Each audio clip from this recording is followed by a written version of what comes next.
Algo que el Señor ha ido mostrando con el paso del tiempo en mi vida cristiana es entender que las verdades de Él hay que tomarlas una y otra vez, como diríamos en el mundo, repasándolas, pero más que eso, es descubrir en forma de repetición lo que el Señor tiene que mostrar de nuevo. Él trae una verdad dependiendo del tiempo en el que llega, dependiendo del desarrollo espiritual de la persona, de las condiciones, de una cantidad de circunstancias que solo el Señor conoce, y entonces muestra una verdad. Pero esa verdad es profundizada, ampliada, iluminada, cuando el creyente vuelve y la toma más adelante, meses o años después. Esta verdad de la que vamos a hablar hoy es una de esas. La palabra en Romanos 8:9 nos indica qué es lo que vamos a ver hoy. Romanos 8:9. Mas vosotros no vivís según la carne, sino según el Espíritu, si es que el Espíritu de Dios mora en vosotros. Y si alguno no tiene el Espíritu de Cristo, no es de él.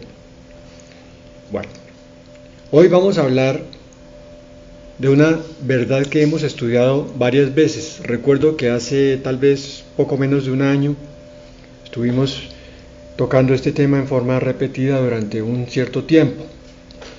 Es Cristo y el Espíritu Santo morando en el creyente. Dice hoy la palabra que si alguno no tiene el Espíritu de Cristo, no es de él. Traje esta palabra como introducción porque aquí, a diferencia de otros pasajes, no se habla del Espíritu Santo, sino del Espíritu de Cristo. Alguien podrá mirar y va a decir, uy, ¿qué pasó aquí? ¿Cómo así que el Espíritu de Cristo? Vamos a unir este pasaje con otro y vamos a descubrir que es que el Espíritu recibe varios nombres diferentes, básicamente 3: Espíritu Santo, Espíritu de Dios y Espíritu de Cristo.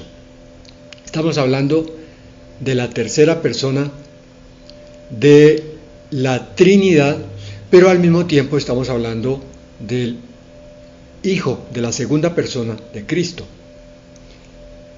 Quiere decir que los dos están perfectamente unidos, porque Romanos 8:9 nos dice que la vida espiritual del creyente solamente se logra a través del Espíritu Santo o el Espíritu de Dios. Primero lo llama así, Espíritu de Dios, y después lo llama el Espíritu de Cristo. Si el Espíritu de Dios está en vosotros, viviréis según el Espíritu. Y si alguno no tiene el Espíritu, pues no es de Cristo. Sencillo. Esta es la explicación de algunas vidas, digo yo, desperdiciadas dentro de la iglesia. Simplemente son personas que se pueden llamar simpatizantes o congregantes o estudiosos más en curiosidad que en cualquier otra cosa de las verdades cristianas, pero nunca hicieron un compromiso real con el Señor Jesucristo, y por tanto ellos tratan de cumplir lo que las predicaciones y la palabra de Dios les enseñan, pero no lo logran. Tratan de sacar el pecado, tratan de formar el fruto del Espíritu, tratan de vivir espiritualmente y no carnalmente, y no lo logran, no pueden, porque es el Espíritu de Dios, dice otra vez Romanos 8:9, ustedes no viven según la carne, sino según el Espíritu, si es que el Espíritu de Cristo vive en ustedes, porque es necesario un poder sobrenatural, un poder divino para lograr ese nuevo nacimiento, esa transformación del creyente, que pase de la carne al espíritu y que pase de cumplir por obligación a cumplir por conciencia, por compromiso, por amor con el Señor. Ese amor, esa conciencia y ese compromiso lo da el Espíritu Santo. Entonces, grosso modo, podemos mirar en la congregación esas dos componentes de los congregantes. Por un lado, los que luchan en la carne, se congregan, sí, lo mismo que los otros, pero los que están en el Espíritu entonces logran vivir una vida cristiana con gozo y con descubrimiento y poder y fuerza. ¿Que cómo se logra eso? Eso no es a través de muchos cursos, es a través de una comunión con el Señor. Por eso este tema de hoy está relacionado con el de ayer.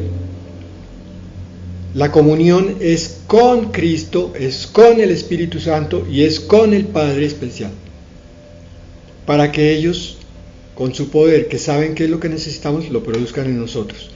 Juan 14:23 dice: respondió Jesús y le dijo: el que me ama, mi palabra guardará, y mi Padre le amará, y vendremos a él y haremos morada con él. Este versículo hay que leerlo y meditarlo despacio, porque no solo se trata de entender que el Padre y el Hijo viven dentro del creyente, y si aceptamos el versículo anterior, entonces también tendremos que concluir que el Espíritu Santo está exactamente allí, porque son uno solo, los tres, Padre, Hijo y Espíritu Santo, haciendo morada en el creyente. Pero si hacen morada en un simple ser humano que antes estaba sujeto a pasiones, a lujuria, a robo, a mentiras y a toda clase de debilidades carnales y de pecado, ¿qué pasará al vivir Dios en la Trinidad dentro de ese creyente? Pues, hermanos, lo lógico es pensar que tiene que haber una vida milagrosa, una vida de transformación, renovación constante, de acercamiento cada vez más al cielo y cada vez más alejado de la tierra. Mi Padre le amará y vendremos a él y haremos morada con él. ¿Con respecto a qué? A la obediencia. Otra vez esta bendita y poderosa palabra. Obediencia, la clave junto con la fe de todo lo que necesitamos para que Dios el Padre, el Hijo y el Espíritu desarrollen en nosotros todo lo que ellos quieren hacer. Cuando descubrimos a una persona que tiene una poderosa vida espiritual, lo que estamos viendo es la obra de la Trinidad en ese creyente. Eso no es mérito del creyente, es mérito de Dios. Toda la gloria es para Dios, el único que puede producir semejante milagro. Esto que estamos viendo hasta ahí es una verdad principal de la vida cristiana. Por eso la volvemos a retomar hoy. Es algo que tenemos que tener completamente claro y recordado. Son muchos los pasajes que enseñan de ella. Sin embargo, muchos creyentes viven o sin conocerla, no se la han predicado, o el día de la predicación preciso no fueron, o estaban presentes en la predicación pero sus oídos estaban cerrados, o oyeron pero no creyeron. O no la conocen o no creen, o aún creyéndola no la viven. Algo pasa, hay una ruptura en esa vida, que recibe palabra del Señor, pero no es sembrada en buena tierra. Nunca va a dar el fruto al 100, ni al 30, ni al 60. Entonces, viven su vida en forma carnal, otra vez, insistiendo en ese punto, con su propia fuerza quieren renovarse en muchos aspectos y no lo logran nunca, entonces viven frustrados. Es una verdad revelada en la venida del Espíritu Santo. Eso está en Juan 14. Cuando ustedes estudian el capítulo 14 de Juan, descubren que el Señor Jesucristo está haciendo la revelación sobre el Espíritu Santo que Él va a mandar de una forma totalmente novedosa sobre todos los creyentes, porque aquellos que son estudiosos de la palabra recuerdan que el Espíritu Santo se manifestaba en el Antiguo Testamento, en el Antiguo Pacto, pero de una forma muy particular, y es que lo hacía sobre determinadas personas. Entonces descubrimos que Saúl recibió el Espíritu Santo y empezó a profetizar, pero después, cuando empezó a ser desobediente, el Espíritu se retira de él. El Espíritu Santo moró en David y en los grandes escogidos del Antiguo Testamento, en Moisés, en Daniel. Esta es una realidad espiritual revelada por el Señor y no conocida antes. Dice aquí en Juan 14:20, en aquel día vosotros conoceréis que yo estoy en mi Padre, está hablando el Hijo, y vosotros en mí y yo en vosotros. Bueno, ahora nos explica un poco más. El Padre está en el Hijo, en el Verbo eterno, pero también está en cada uno de los hijos adoptivos. Y cada uno de nosotros como hijos adoptivos estamos en el Padre, y estamos en Cristo y Cristo en nosotros. Así que llegó el momento de ponerle punto final a la lógica aquí. Esto es una predicación de una realidad espiritual revelada a partir de ese momento de Juan 14:20. O sea, el Señor estaba a punto de morir y quiere enseñarles a sus discípulos lo que va a pasar en el nuevo pacto. Cristo muere por salvación y el Espíritu Santo les es dado para santificación, para producción del fruto y para producción de todas las cosas espirituales en la vida carnal del creyente. ¿Cómo entender esto en la carne? No es posible. Nadie que ande en la carne puede entender ni comprender. Por eso dice allí, en ese día, vosotros, y se refiere a los discípulos, conoceréis. ¿Cuál día? El día de la muerte y la resurrección del Señor Jesucristo. Conoceríamos todos los creyentes que el Padre y el Hijo son uno, y que el hecho de que muriera el Hijo aquí simplemente nos estaba revelando el corazón del Padre, para que nosotros, al aceptar a ese Hijo, estuviéramos aceptando al Padre, y entonces pudiéramos decir, Dios en nosotros y nosotros en Él. Esto es algo que mi sugerencia humilde es que tú hagas un alto con tu mente, no pienses nada, sino lo recibas con tu espíritu, porque es una revelación como si dijéramos de otras dimensiones, no físicas, dimensiones espirituales, más allá del tiempo, del espacio, de las matemáticas, de la lógica, de la física, de la astronomía, más allá de todo eso, más allá del universo, hay una realidad espiritual, que es Dios morando en la criatura y la criatura morando en Dios, más que criatura, hijo de Dios. Por tanto, como esto es altísimo en dimensión, no puede ser entendida a nivel material. Tú no lo puedes entender en la carne. El paso lógico es primero creerlo en el espíritu, para que entonces se haga realidad en el espíritu y vengas a comprender lo que era vivir en la carne, y ahora puedas comprender también lo que es vivir en el espíritu. Una realidad de otro mundo. Y lo interesante de todo esto es que hacia allá vamos. Vamos hacia una eternidad sin tiempo ni espacio como lo conocemos aquí. Sí va a haber espacio, pero de otra manera, porque los creyentes, mejor dicho, la esposa de Cristo allá y los ángeles se pueden desplazar de un sitio a otro. Va a haber un espacio, pero espiritual. y un tiempo también espiritual. No es que no haya tiempo, la eternidad no es la ausencia de tiempo, es la ausencia de este tiempo. Pero va a haber una sucesión de acciones. Probablemente el Señor te llame a ti para evangelizar en alguna parte del planeta Tierra, porque tú ya eres de una naturaleza transformada y puedes con la velocidad del pensamiento llegar allá. Y vas a hablarle a muchos habitantes de la Tierra, y quién sabe, a otros planetas también, no sabemos cómo va a ser eso. Estamos hablando de cosas grandiosas, cosas que tienen que ser comprendidas con el Espíritu.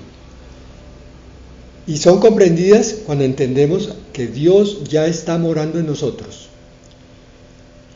Mi sugerencia es que en este momento, allá en el sitio donde estás tú, en soledad si es el caso, o acompañado por unos pocos, pongas tu mano sobre tu corazón y aceptes espiritualmente esta tremenda palabra de revelación, que es que Cristo y el Espíritu Santo y el Padre Celestial están morando allí en el centro de tu vida, en tu corazón. Están ahora, allí. Míralo, mira esa verdad. Y te vas a sobrecoger entonces, porque vas a salirte de los límites materiales y vas a caer en el ámbito espiritual y vas a comprender que eso no tiene nada que ver con el espacio. Que si Dios está dentro de ti, pues tampoco tiene nada que ver con el tiempo. Y que entonces muchas cosas que no ha sido posible realizar en la carne, ahora sí se pueden realizar en el espíritu. Y que entonces tu vida puede saltar límites de la lógica y empezar a vivir en realidades completamente inesperadas. Cosas que antes estaban limitadas, cuando aceptes la realidad de Dios dentro de ti, ya no tienen los límites, porque es Dios mismo el que está obrando desde dentro de ti. Así que tu mente tiene que ser puesta a disposición de la palabra, de la verdad de Dios, para que tu mente no haga tropiezo, no sea obstáculo contra la acción de Dios desde el centro de tu corazón. Más adelante en Juan 17:23 el Señor dice: yo en ellos y tú en mí, para que sean perfectos en unidad. Aquí hay otra revelación más de por qué el Señor quiere vivir en nosotros. Continúa ese versículo diciendo: para que el mundo conozca que tú me enviaste y que los has amado a ellos como también a mí me has amado. El testimonio de vida, que dice aquí, para que el mundo conozca que tú me enviaste, es lo que el Señor quiere mostrar a través de ti. Que el mundo sepa que tú crees en ese Dios eterno que mora en ti y que por tanto no hay imposibles. Y con esa vivencia y esa certeza, y permitiéndole a Dios que haga como a Él le parece en tu vida, entonces tu testimonio de vida va a ser impactante para todo el mundo, para que el mundo conozca que tú enviaste a Cristo a tu corazón. El propósito final de ese testimonio es que todo esté unido en una sola realidad alrededor de Dios.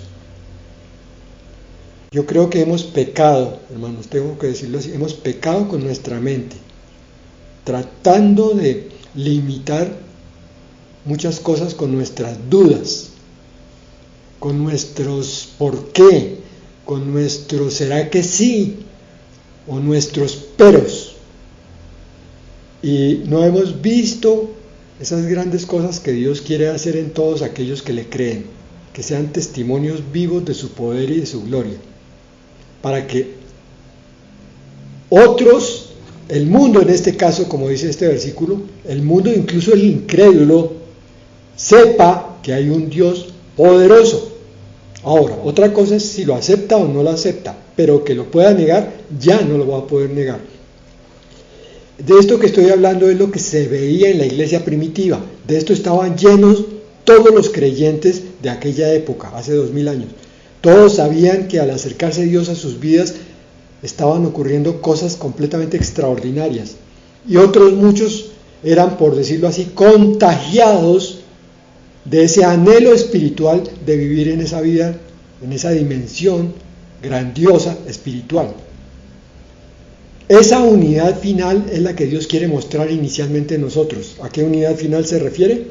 A la de un creyente que está tocado por Dios, que ha sido renovado completamente y que por tanto está unido a otro creyente que también ha sido renovado. Porque finalmente es la mente de Dios tomando el control de una mente, de otra más, de otra más. Por tanto, esas 4 mentes van a estar totalmente de acuerdo, porque es un solo Dios pensando a través de ellas. Es unidad, es armonía, es amor. Eso es lo que Dios quiere mostrar, ese es el propósito de su plan para el final. Que todo el universo esté sometido al Creador, que sabe cómo funciona y que por tanto de ahí en adelante funciona armoniosamente. En Gálatas 2:20 vemos cómo la vida vieja muere para que la nueva pueda vivir. Muchos nos aferramos todavía a muchas porciones de nuestra vida anterior, la que ya está mandada a recoger. Pero Gálatas 2:20 dice: con Cristo estoy juntamente crucificado, es decir, mi carne está muriendo, está muerta, y ya no vivo yo, ya no vive mi ego, sino vive Cristo en mí. Si Cristo, que es mi creador, vive en mí y tiene control de mi mente, pues mi vida tiene que ser la vida de Cristo, tan sencillo. Y la vida de Cristo es sobrenatural, es milagrosa, es poderosa. Entonces lo que yo llamaría mi vida a partir de ese momento, pues va a ser eso, sobrenatural, poderosa, milagrosa, porque es Cristo viviéndola en mí. Esto lo sabían los primeros creyentes. Lo que ahora vivo en la carne, lo vivo en la fe del Hijo de Dios, el cual me amó y se entregó a sí mismo por mí. Bueno, yo hablaba de obediencia arriba, ahora hablo de fe. No vivo yo, quiere decir que ya no planeo yo, ya no decido, ya no pienso, ya no siento en mi mente, sino todo eso se lo dejo a Dios. Todo lo que vivo, lo vivo de acuerdo a la verdad de la palabra escrita y viva. Y todo eso es por confiar y por creer en mi Señor. Entonces, ¿qué nos está faltando? Pues parece que es tan sencillo como obediencia y confianza. Hoy el Señor nos cuestiona sobre esto. ¿Qué tan obediente eres, hijo mío? ¿Qué tanto confías en mí? ¿Y saben qué, mis hermanos? Cuando yo le estaba orando, yo estaba también pidiéndole al Señor: Padre, quita mis miedos a predicar. Quita algo que coloca Satanás, que es el temor de quedarme sin tema. Porque ese temor no proviene de ti, Señor. Proviene de mi carne y de Satanás. Así que sea tu espíritu el que hable a través de mí. Si yo callo mi propia boca y mi propia mente y habla el espíritu, entonces no tengo de qué temer. El que va a hablar es Dios. Y va a convencer, y va a redarguir corazones, y va a levantar vidas, y las va a sanar de temores y de miedos, y va a desafiar mentes limitadas para descubrir la eternidad sin límites del Señor. Y es que estamos llamados a vivir una vida sobrenatural, una vida abundante que prometió el Señor Jesucristo. Es sobrenatural. Todo cristiano convencido, todo cristiano obediente, debiera entonces empezar a ver en su propia vida lo mismo que veían los fieles de hace 2000 años. Eso daría testimonio impresionante para el resto de la iglesia que todavía cree que la verdad del Señor entra por el intelecto. Y entonces se hacen muchísimos cursos, pero a nivel todos racionales e intelectuales, no a nivel del espíritu.